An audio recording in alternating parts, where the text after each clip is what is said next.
Viajaremos agora nas páginas do primeiro registro histórico contínuo da humanidade, o livro chamado A Bíblia Sagrada. Os 10 Mandamentos de Moisés. Tábuas de Deus. Foi feito por você.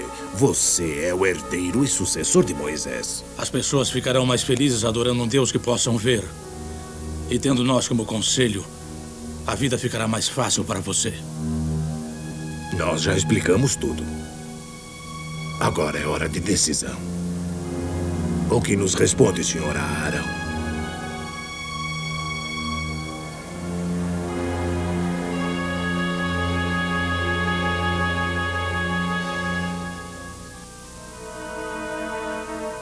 Está magnífico, Arão.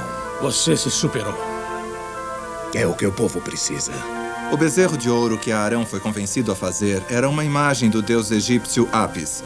Esse deus era adorado apenas um dia por ano, no dia do Ano Novo egípcio.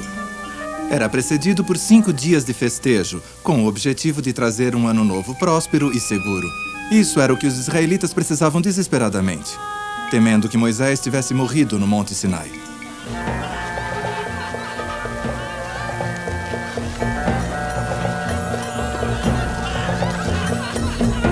Agora que o Deus tinha sido proclamado pelos líderes, havia festas e celebrações por todo o acampamento. Enquanto as pessoas nos acampamentos estavam se afastando de Jeová pelo amor a um ídolo pagão, Moisés estava recebendo a palavra de Deus. Eu sou o Senhor teu Deus. Não terás outros deuses diante de ti. Diferente de outros códigos de leis, tal como o Código de Hammurabi, que foi escrito em um monolito de 2,5 metros e ficava ao ar livre, as tábuas dos 10 mandamentos eram portáteis e projetadas para serem guardadas como um tesouro sagrado.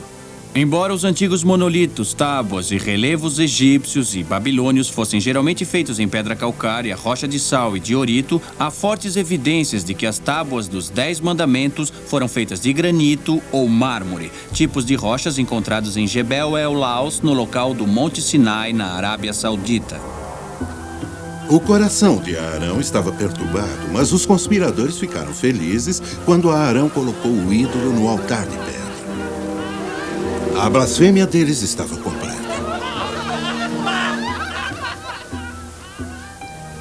Deus já sabia da sua idolatria e estava decidido a destruir os israelitas. Moisés intercedeu e, com os 10 mandamentos, desceu apressadamente a montanha para se confrontar com os israelitas. Venha, fiel Josué. Vamos levar a lei de Deus para o povo. O que eram os 10 mandamentos? Perguntamos ao Dr. Robert Berger. Os primeiros 4 mandamentos se referiam à devoção a Deus. O 5º mandamento exigia respeito para com os pais e estabelecia os padrões para os relacionamentos humanos na lei civil.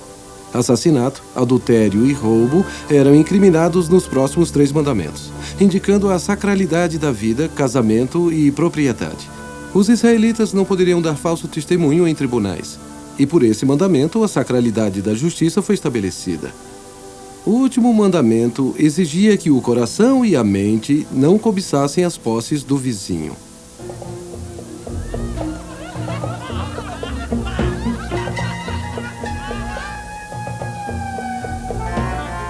Quando Moisés atingiu a base do monte, ele se encheu de horror. Oh, Israel! O que fizestes? Deram as costas ao Deus Todo-Poderoso. Mesmo Jeová, nosso Senhor, tendo feito de você seu povo eleito, vocês se corromperam atrás de falsos deuses. Precisavam fazer uma abominação em sua própria casa. Oh, Israel, vocês não são dignos de receber a lei de Deus.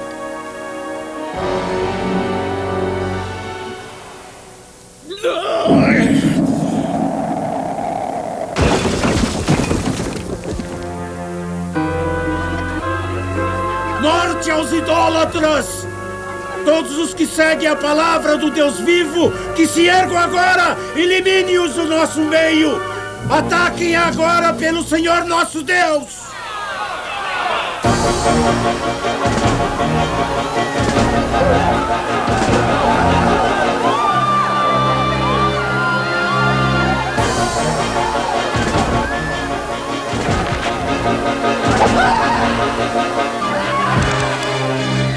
A tribo levita consagrada aos serviços de Deus se uniu a Moisés e mataram mais de 3.000 idólatras para estabelecer a lei e a ordem entre os israelitas.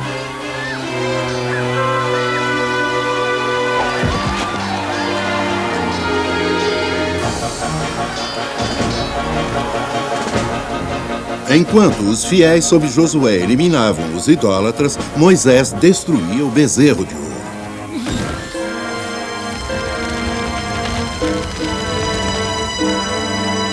Mesmo enquanto os terríveis fogos da vingança queimavam pelo acampamento, o perdão e a reconciliação já começavam.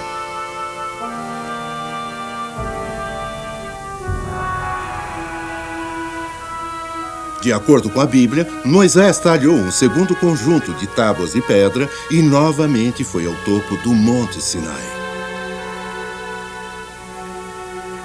Aqui, um artesão está cortando e esculpindo tábuas de pedra com instrumentos e métodos semelhantes aos que Moisés teria usado. Moisés teria sido capaz de talhar e acabar as tábuas de pedra que ele carregou para o seu encontro no Monte Sinai.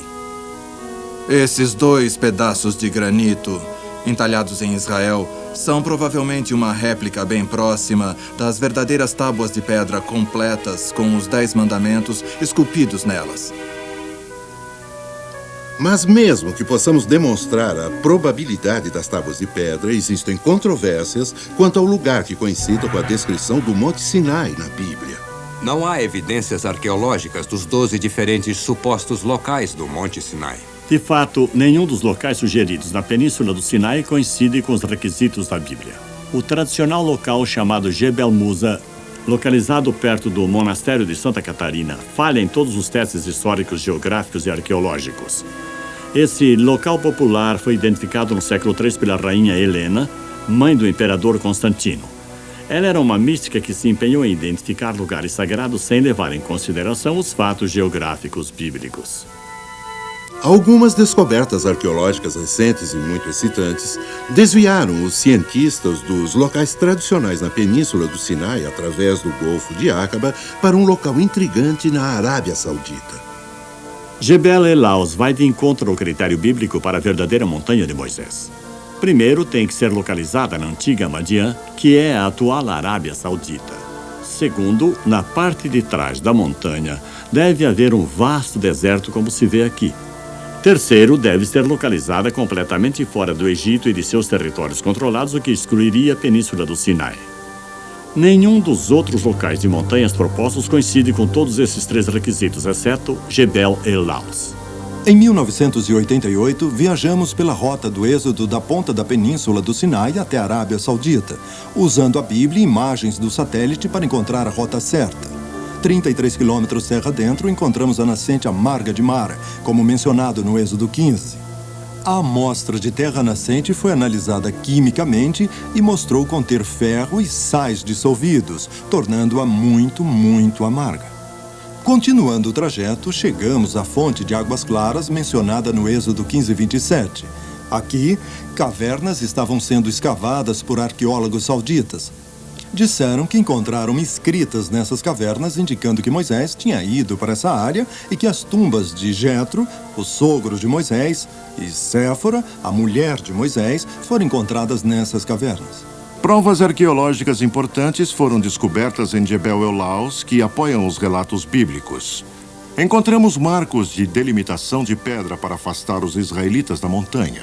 O mais surpreendente foi que encontramos um petróglifo de 2,5 metros do deus egípcio Apis em uma área grande o suficiente com água bastante para toda a tribo do Êxodo. Para nosso espanto, descobrimos que o topo da montanha era preto, como se as rochas tivessem sido queimadas, possivelmente confirmando a escritura bíblica de que o Senhor desceu nele em meio a fogo e fumaça. Recentemente, em uma atitude surpreendente, o governo saudita fechou o sítio de Jebel el-Laus abruptamente e colocou uma guarda militar para evitar futuras explorações do local. Ao permitir escavações arqueológicas em antigos locais israelitas na Arábia Saudita, a Casa de Saúde se expõe à ira do mundo árabe. Houve um verdadeiro Monte Sinai? A prova do Monte Sinai ser na Arábia Saudita é esmagadora. Houve 10 mandamentos gravados em 2 tábuas de pedra, como declara a Bíblia? Bem, a prova histórica certamente argumenta a favor do relato dos 10 mandamentos de Moisés. Se soubéssemos onde essas tábuas estão hoje, teríamos certeza. Mas talvez nós já saibamos. Em uma expedição arqueológica liderada pelo rabino Shlomo Goren, sob as ruínas do templo na cidade de Jerusalém, uma descoberta surpreendente foi feita. Estávamos escavando sob o Templo Mount, em Jerusalém, quando chegamos a um quarto subterrâneo na direção do Santíssimo Santuário. E era a Arca da Aliança na qual Moisés colocou os 10 mandamentos. Mas quando chegamos perto do Santíssimo Santuário, a administração da Arca do Templo Mount decidiu parar nossas escavações e construir um muro para evitar que chegássemos à Arca Sagrada. Algum dia, quando a Terra for um lugar mais pacífico, todos veremos as tábuas de pedra contendo os 10 mandamentos originais nos quais nosso próprio sistema judicial se baseia. Esperamos não ter que esperar muito. Essas recentes descobertas arqueológicas e científicas fornecem fortes evidências para estabelecer que o êxodo israelita de fato ocorreu e que Moisés liderou esses hebreus ao Monte Sinai, onde ele recebeu os 10 mandamentos de Deus. Se os arqueólogos israelitas estiverem corretos, essas antigas tábuas ainda existem, enterradas em uma câmara secreta sobre o Templo Mount em Jerusalém. Mas a verdadeira história dos 10 mandamentos não é se as tábuas ainda existem hoje, mas de que essas tábuas dadas por Deus se tornaram a pedra fundamental para o sistema legal ocidental e o código de moralidade para a nossa sociedade. Em anos recentes, os 10 mandamentos foram rotulados de ultrapassados e perigosos para lidar com a moralidade na sociedade moderna, porque muitos acreditam que não há um certo e um errado absolutos. Estamos realmente melhores sem esses padrões? Algo a se pensar.